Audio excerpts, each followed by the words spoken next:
또 25번에 보면은 이 서초구도 요거는 내가 한 게 아닌데 누가 2억을 투자해서 이게 9억 대출 받고 요 유치권이 뭐 10몇 억이 있었는데 요것도 유치권을 깬 겁니다. 근데 2억을 투자해가지고 아파트에 서초구 반포동에 2억을 투자하고 34억짜리 주인장이 된 막 그런 사례입니다. 전시가 이제 25억이래 전시가. 이런 게 많고 최근에 봅니다. 최근에 서초구 반포동에 103호가 이 나왔는데요. 요것도 유치권입니다. 유치권. 얼마 전에 엊그제 입찰했다가 떨어진 겁니다. 떨어진 건데 요것도 보면은 유치권이 9억 정도 있대요. 9억이 있는데 잘 보세요. 공매에서 대항력이 있습니다. 뭐 유치권이 있습니다. 해갖고 이제 이렇게 해서 이제 금액이 많이 떨어졌어요. 반포동에 지금 시세 한 210억 가는 건데 떨어졌어요. 떨어졌는데 요게 유치권이 9억 2,800에 신고된 겁니다. 신고된 건데 결국은 요 보기에는 9억 있다 말입니다. 있는데 판결을 보니까요. 유치권을 이제 건설업자에서 해가지고 했는데 무변론 종결. 이게 뭡니까? 무변론 종결. 이게 무슨 말이야? 피고가 안 나왔대요. 그러니까 건설에서 하는 대로 그냥 판결 놓은 겁니다. 그건 가짜일 수도 많죠. 자, 다시 보겠습니다. 요거는 재미난 사건입니다. 최근에 엊그제 지금 제가 들어가다 떨어진 1위 3단 들어갔다 이 말입니다. 한번 보세요. 어떤 건지. 반포구에 서초구 반포구에 이런 아파트가 있어요. 20억짜리인데 이렇게 뜨는 게 있습니다. 자, 유치권을 공매도 잘 배우면요. 유치권하고 공매를 배우면 이런 게 이제 눈에 보입니다. 자, 공매 검색에 가서 서울이 어디입니까? 서울의 서초구에 여러분이 좋아하시는 서초구의 반포동. 예? 진행하면 지금 안 나오겠죠? 지금 뭐 도로 안 됩니다. 자, 낙찰 봅니다. 낙찰에도 안 나오고요. 여기 보면은 이제 취소가 돼 버렸으니까 그제 자, 요겁니다. 요거 보이죠?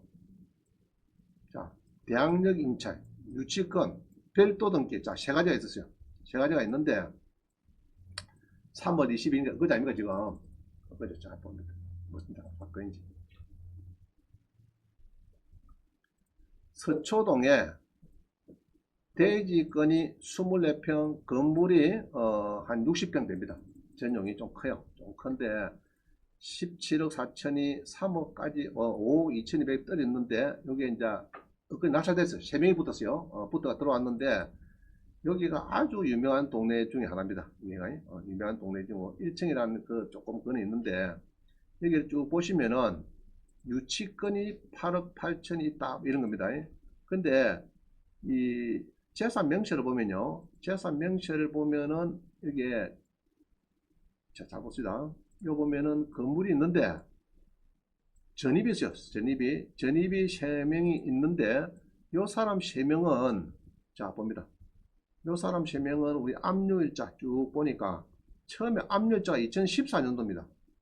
서초구청에서 2014년도에 2억 4,900을 압류해놨어요. 그럼 뭐 압류 뒤에 들어온 사람은 대항력이 있습니까 없습니까? 없죠. 절대 문제가 없어요. 없고 그 다음에 최근에 전입세 이름 보니까 이 세 사람이 없어. 다 퇴가고 없더라고. 빨리 나오고. 자, 그 다음에 유치권은 이제 아까 보니까 유치권이 있어 가지고요. 이제 온비들 가니까 유치권이 지금 여기서는 지금 나오네. 자, 온비들 가시면은 이런 수령 사항이 나옵니다. 그럼 원래는 8억 8천인데 9억 2,800 나왔죠? 신고됐죠? 자, 신고돼 가지고 그럼 유치권 확인서를 어떻게 보면 됩니까, 여러분들? 유치권 신고서. 어디에 물어보면 됩니까? 이거 알고 싶어요. 창원에서. 어떻게 하면 될까? 판결문 알고 싶어요. 그래요. 전화를 했습니다. 예, 전화를 했어요. 여기도 전화했어요. 전화를 해가지고, 요 유치권이 지금 들어왔는데, 판결문을 좀 팩스를 받을 수 있겠습니까? 돈이 그래도 뭐 20억짜리 있는 거니까, 금액이 크니까. 팩스 같은 경우에, no. 사건 번호 알려줬습니까? 오케이. 사건 번호 받았어요. 창원에서. 받아가지고, 그 사건 번호 가지고 제가 들어갔습니다. 대법원에 들어가서 바로 인터넷에서 바로 출력된 것이 요겁니다. 요거 지금 여기 이거 붙여놨죠 제가. 여기 있잖아요 이게. 자, 이 사건을 부르죠. 이 사건을 서울중앙지방법원에 이 사건 부르죠. 그래서 원고 피고 이야기까지 했더라고요. 그래서 뭐 몰라도 되는데 일단 원고하고 내가 물어봤어요. 피고 물어가지고 요 사건 번호 가지고 이 찾으니까 판결을 받으니까 무변론 종결 그런 거 뭡니까 이거는? 공사업체에서 도급이 소유자한테 내 공사 못 받은 게 요구 사건이 있어 그러니까 안 나오죠. 그럼 이게 뭐 짜고 안 놓을 수도 있는 겁니다. 모르고 안 놓을 수도 있고 여러 가지가 있어요. 근데 무변론 종결 거면은 싸움을 많이 못 했단 말이죠. 뭐 소송 걸어놨는데 저서 안 높이니까 막 성수도 있고 뭐 그래서 연체자 주라 하고 이제 확정이 돼가지고 연체자 금액이 더 불어갖고 9억 2,800이 되고 막 이런 겁니다. 자, 그래서 내가 볼 때는 여기에 보면은 여러분들이 저기에서 조금 그한 거는 자 이런 걸 봤어요. 우리 구독신문을 봤죠. 구독실에 보니까 여기서 보면요. 자 여기서 보면은 건물 등기부를 보면요. 이나죠.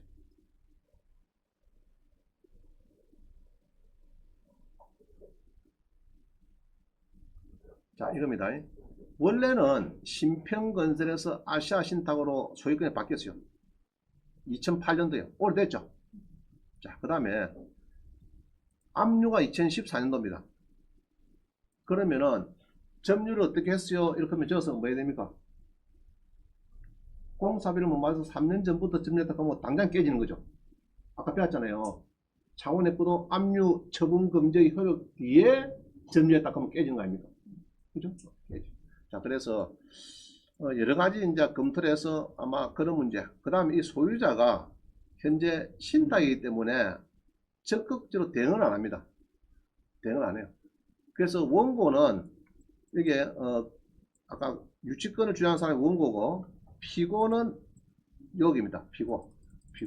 피고인데 요 빌라에 경매가 한 10건 정도 움직이 있어요. 그 찾아보니까 한 건당 한 1억 2천 정도 뭐 유치권에 주장하는 걸로 합의가 된 게 있더라고. 대부분까지 가가지고 신청은 많이 해서 몇십억 달러 했는데 결국은 한 세대 한 1억 2천 정도 있어요. 그래가지고 그 등등 해서 자 저거 낙찰 받으면은 한 20억 짜리를 싸게 한 6억에 되겠구나 했는데 요게 낙찰이 되고 그 뒷날에 자 언제까지 취소할 수 있죠? 자 수요까지 입찰했어요. 제가 목요일에 개찰이 됐어요. 보니까 3명인가 들어왔어요. 금요일에 취소가 떨어져버렸어요. 월요일 되면 안 된다겠죠. 제가 월요일 10시 넘어서는 낙찰자의 동의서가 없으면 절대 안 된다겠죠. 근데 금요일에 들어가니까 이게 지금 온비드를 가니까 입찰 이력을 봅니다. 보니까 자 봅니다. 처음에 11월 달에 들어왔다가 미납이 됐습니다. 그래서 3월 달에 6억 7,500이 1등인데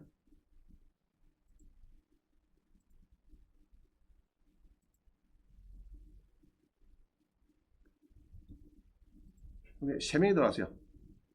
셋 중에 원장님이 한 명입니다. 1, 2, 3등 중에 한 명입니다. 근데 뒷날에 취소가 돼버렸어요. 예로 서초구청에 그 일부러 갖고 뭐 들어갔는지 저는 모르겠는데 막 여러 가지 있는데 좌우지간 이런 재미난 건도 있더라. 또 놓을지 모르겠어요. 다시 그래서 유치권을 잘 또 배우시면은 이제 공부 많이 되겠죠. 또 전문 변호사하고 조금 협의를 해야 될 겁니다. 해가지고 여러분들이 유치권을 깨버리면은 이런 물건도 접근할 수 있다. 이 서울 반포에 있는 이런 물건도 한 6억 사고 20억 대비는 괜찮은 거죠? 유치권만 깨지면 아까 그것처럼 창문도 아까 깼잖아요. 유치권. 그죠? 깬 것처럼 이것도 깨져버리면은 그러니까 너무 오래됐어요.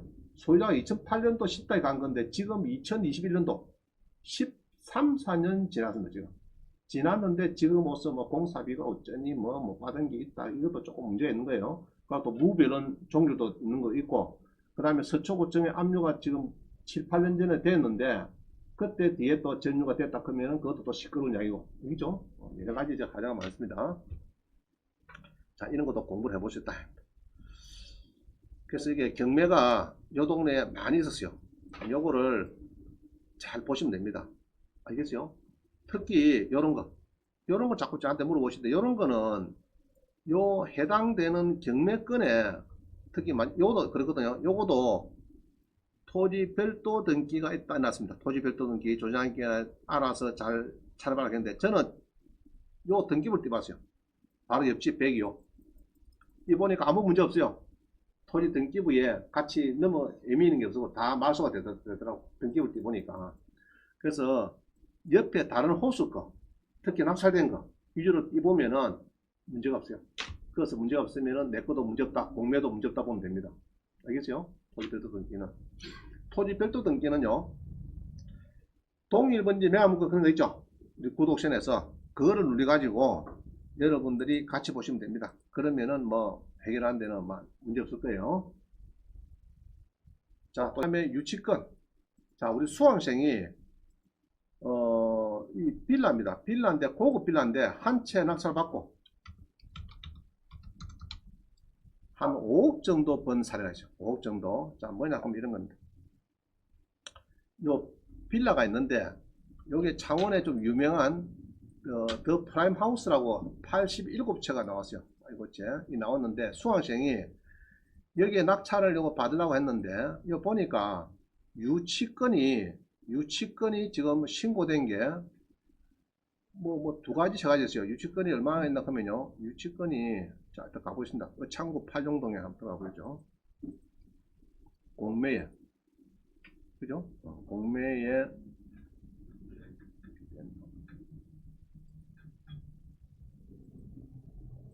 자, 우리 공매에 창구 팔룡동에 유치권이 많이 신고됐어요.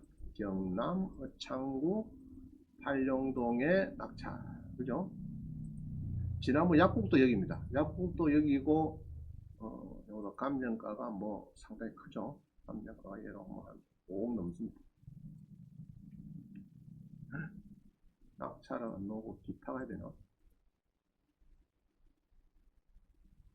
이것도 지금, 이건 옛날 끼구나. 자, 요거네요. 자, 봅니다. 유치권 해야죠, 유치권. 그죠? 해놨습니다. 10억짜리가 유치권인데 3억 원이 들었어요. 그리고 낙찰을 받고 이거를 깨버렸어요. 요거 이런 사람 봅니다. 자, 이 전용이 토지가 100평입니다. 자, 이런 다세대 빌라의 토지가 100평 하면 굉장히 크죠. 그래서 이거는 이래야죠. 구조가 지하도 25평, 1층도 25평, 2층도 25평, 앞마당이 75평 이런 겁니다. 이런 구조예요. 땅이 100평이라. 아파트 빌라 낙찰받는데 땅이 100평이면 일단 그어서 벌써 10억 되겠죠. 아까만 해도 그거 됩니다. 그럼 요거를 낙찰 받는데 그 당시에 요거를 낙찰 받는데 10억짜리를 3억 5천 떨어졌는데 3억 8천4백에 낙찰됩니다. 우리 수강생이 이야기를 들어보니까 유치권 신고가 막 들어왔어요. 환경종합에서 응인해 조경회사에서 9억 8천 또 뭡니까? 다보스라크는 신고대사에서 또 뭐 11억 사고 있습니다. 그럼 두 개 합치면 한 20억 넘죠? 근데 간티 크고로 요거를 낙찰받아요. 그걸 왜 받았나 했더니 자기가 한 보름 동안 잠복을 했는데 아무도 안 들어가더래요. 그래서 저거는 유치권에 선입 안 한다. 점유를 안 하니까 직원이 점유도 안 하고 그래가지고 자기가 잔금을 3억 8천 받고 90% 내잖아요. 잔금을 오늘 냅니다. 오늘 내면서 오늘 주민등록 전입을 신고해요. 동사무소 가서 내 돈 다 냈습니다. 10% 다 냈으니까 전입 신고하겠다. 해가지고 주민등본을 받고 새벽에 그 다음 날에 들어갑니다. 새벽에 짐꾼 한 3명, 4명 하고 짐을 갖고 들어가요. 그래 문을 따고 이제 딱 들어가니까 안에서 쇠꼼이 왕왕 하더랍니다. 안에서 해가지고 순경도 오고 파주소도 오고 쇠꼼 회사 알죠? 경비회사 그것도 오고 난리가 난 겁니다. 그래서 이제 낙찰자는 우리 경남대학교 그 석사과정에 부동산 법무학과 그 재학생이에요. 네, 재학생인데 그래 낙찰 짐을 싣고 와서 넣어놔기에는 막 세콤 안에서 울려가지고 이제 막 연락이 오고 세콤 회사도 오고 파출소 오고 난리가 났는데 일단 짐을 넣기로 했어요. 내 집이니까 돈 다니는 난 넣겠다. 이래서 짐을 직구 보고 열었겠대. 그리고 엮고 쌍에 붙었어요. 유주권 가지고 쌍에 붙었는데 자 결론이 래요. 건물 등기부로 보면은 유치권 회사가 전기 뭐냐 하면요. 자 건물 봅니다. 이 법인이 있는데 법인에서 압류가 됐어요. 그 창구에서 이게 2011년 1월 달에 압류가 되고 그 다음에 조경회사가 뭐 9억 8천 11억 사고 가압류가 막 들어왔습니다. 3개월 뒤에 막 들어왔어요.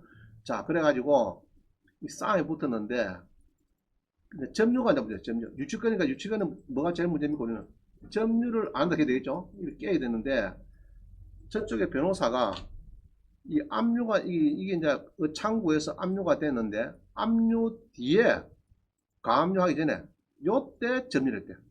점유 시했대. 점유를 조경회사하고 싱크대사에서 점유 개시가 됐다. 개시가 되고 그 다음에 가압류를 하면서 세콤하고 간접 점유 세콤 있죠 세콤 간접 점유를 했다. 간접 점유를 했다. 자, 우리 낙찰자의 변호사는 아 그래요. 압류가 되고 난 뒤에 점유를 저가 압류 그게 이제 가압류하기 전에 예로 4월 달에 가압류했는데 3월 달에 자기들이 세콤에다가 맡기고 점유를 시작해 됐다. 이래 된 겁니다. 자, 그래서 우리 법 판례에 보면요. 압류 처분 금지효 이걸 많이 씁니다. 예로 경매도 마찬가지 압류 처분 금지의 효 압류 처분되고 나서 압류 처분되고 나서 금지의 효를 이게 모든 게 중단된다. 중단 압류 처분 금지의 효력 발생이 된 이후에 점유를 했다 이래 된 겁니다. 그래갖고 자기들이 깨졌어요. 두 회사에서. 자 무슨 말이겠죠? 지금 같으면은 압류가 되고 공매 공고가 있으니까 지금은 이제 판례가 되면 아마 공매 공고 이후에 점유했다 하면 깨지겠지만은 공매 공고 이전에 점유했다 하면 아마 효력이 있을 것 같아요. 지금은 공매 공고라는 게 생겼으니까 그 당시에는 공매 공고라는 게 없어요. 그냥 압류해가지고 바로 공매 들어갔거든요. 그래 됐는데 압류 이제 만약에 내가 조경회사의 변호사라 그러면은 이렇게 얘기했습니다. 압류가 창구에서 2011년 1월 19일에 압류 있기 한 달 전에 우리 직원이 점유를 하다가 힘이 들어서 석 달 뒤에 세콤에다가 간접 점유 매기신다 이러면 되는데 창구에서 압류되고 난 뒤에 점유했대요. 그래서 창구에서 압류되고 난 가압류 3개월 뒤에 가압류 요때 점유했다. 말을 잘못한 겁니다. 그래서 깨져버렸어요. 1심에 깨졌어요. 그럼 판결문 어디 있느냐? 판결문 제가 올려놨으니까 이거 보시면 됩니다. 우리 학원에 홈페이지 올려놨어요. 그래서 여기에 유치권 이게 뭐 유치권 깨지고 3억 8,500 샀으니까 거의 한 5, 6억 버린 겁니다. 그럼 뭐 우리가 아파트를 잡았는데 한 5, 6억 버렸다 하면 그건 상당한 거죠. 그죠? 상당한 겁니다. 그래서 압류 처분 금지, 압류 후에 점유를 개시하면서 유치권을 제하더라도 그와 같은 점유 이전은 목적물의 교환 가치를 감소시킬 우려가 있다. 압류 뒤에 점유를 받은 것은 그래서 압류의 처분 금지 효에 저촉이 된다. 그럼 요거는 669번 우리 학원에 자유 게시판 669번 가면은 판결문이 올려놨습니다. 참고로 보시면 되겠고 그래서 이제 유치권에 유치권 부존재 확인 소송에서 우리가 이겼다. 낙찰자가 그래서 이제 이게 저거는 유치권이 있다고 주장했죠. 했는데 유치권이 없다 말입니다. 부분에. 그래서 우리 대학원생 경남대학교의 부동산본부학과 대학원생이 이긴 사례입니다. 이겨가지고 한 6억, 5, 6억 정도 싸게 산 그런 내용입니다. 그럼 이런 사례가 지금 있느냐? 제가 찾아보니까 이렇게 해서 이제 유치권 있죠? 수정후. 요걸 잘 보세요. 여기 보니까 조경회사에서 9억 8천, 싱크대, 이게 다보스라고 하는 싱크대 회사에서 11억, 그래서 결국 한 1억 정도 있는데 깨진 거는 저쪽에 유치권 주장한 사람의 변호사가 말을 잘못한 겁니다. 달이라도 어떻게 됩니까? 의창구청에서 압류하기 전에 한 달 전부터 점유를 하다가 그 다음에 의창구청에 압류가 되고 우리가 두 달 뒤에 이제 세콤에다가 간접점 맺겠다 이러면은 이기는데 의창구청 압류되고 두 달 뒤에부터 점유했대요. 점유되고 가압류가 되고 뭐 세콤에 맺겠다 이래가지고 점유 프롬 시기가 아마 깨져버렸어요.